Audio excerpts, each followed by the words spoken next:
Stay above the baseball. My top 5 most commonly used cues or phrases while I'm giving hitting instruction.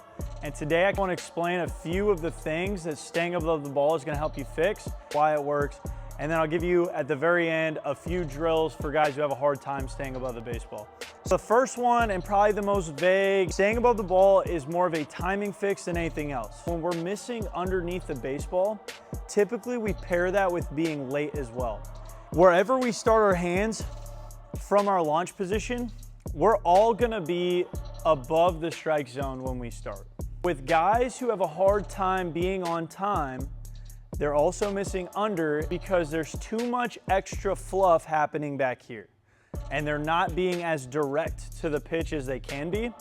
So staying above the ball gives their hands or bat a cleaner line to the pitch because it's a little more direct from the top of the zone. If I have to stay above this, I'm not gonna add any extra move. I'm not gonna drop my hands, dip my shoulder. I'm not gonna work backwards. I'm gonna work forwards so that I can be above the pitch at all times. There are 2 mechanical ways that we can stay above the ball. And that can be with our barrel or with our hands. Now with our barrel, most common one that you see older guys talk about, A-Rod talks about this one a lot, where you can see him visually, like as he's getting to the ball, he'll talk about hitting the top of it and keeping his barrel above his hands. This is for guys who lose the barrel early and their arc starts way back here. So essentially the swing works down, flat, back up again on an arc. We get down too early, barrel's underneath, then through the zone we're working up, we create a lot of topspin contact. We want to be flat, we want to create flush contact. Guys who are getting uphill too early, we want to encourage them to try to keep the barrel above the baseball longer. It's more of a ground balls feel. I've told people like keep the barrel facing the ceiling the entire time that you swing. The second one is keeping your hands above the ball. This is a guy who's a little flatter through the zone, has a really good barrel path, but it's happening underneath their chest and their shoulders. It could be a lot of different things. I see this the most where the posture doesn't change for the pitch. The posture is really upright, and in order to adjust lower in the zone, I have to drop my hands. And what happens is we've created a bad habit of middle low pitches.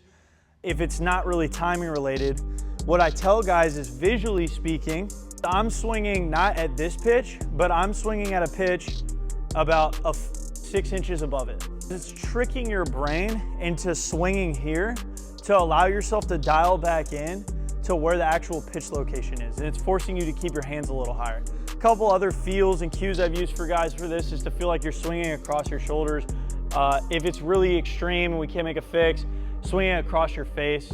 But that's for guys with a cleaner path who look like their hands are entering the zone and their elbows entering the zone down by the belt line instead of up, higher, cross the chest. In today's game, velocity is king and guys are throwing on TrackMans with high spin rates. So the ball virtually feels like it's gonna rise on us at higher velocities. And if we can't stay above the baseball, we can't play at a high level. We're not gonna be able to hit fastballs, which is ultimately one of the main pitches that we need to be good at hitting. Now let's get into the drills. I got 3 drills for you guys today. These are drills where you can kind of use feels and things that we've talked about to exaggerate and also just so we can get our reps in and go about our training in a proper way. The most obvious one is gonna be a high tee. Now, I like exaggerated high tees. I wanna say probably chest level. And the goal is simply to try to keep this ball from going any higher than the level of the tee. I'm trying to hit this ball with backspin. Low to the back of the cage, make sure we're getting good ball flight off of this. This can be really good for guys to say, hey, okay, let's really exaggerate our new feels of keeping the hands higher, swinging above it, keeping the barrel above the baseball, keeping the barrel above our hands, whatever the case may be. This does not require timing though, okay?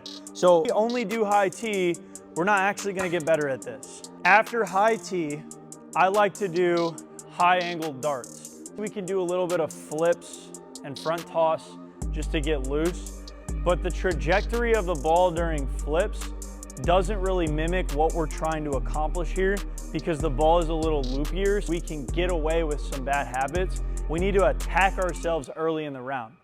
We're throwing overhand from a higher angle So the ball's gonna stay flat across the top of the zone, and now we really have to fight to make our adjustments. You can do these head on to start. I personally love the open angle because 99% of guys who get underneath the baseball have a hard time getting the barrel out on it as well.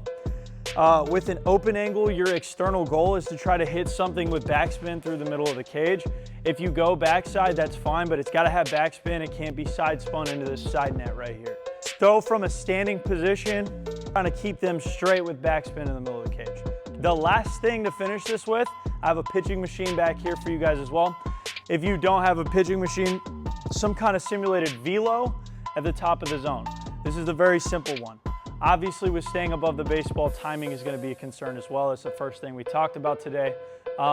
Velocity at the top of the zone, challenge yourself. Now we take these feels, these things we accomplished through the first 2 drills. Let's get into the thing that we suck at and find a way to get above the ball. Try to hit something low with backspin. Then let's try to work gap to gap. Let's make sure our misses are not underneath the baseball today. So those are 3 really solid drills to allow you to take the feels and things that we had talked about before to make sure that we are staying above the baseball. Figure out what works best for you. Again, the feels I said today are things that have worked with some of my hitters. They don't work for everyone. You have to take these drills and your feels and figure out what can help you accomplish the task itself. We don't want to miss underneath.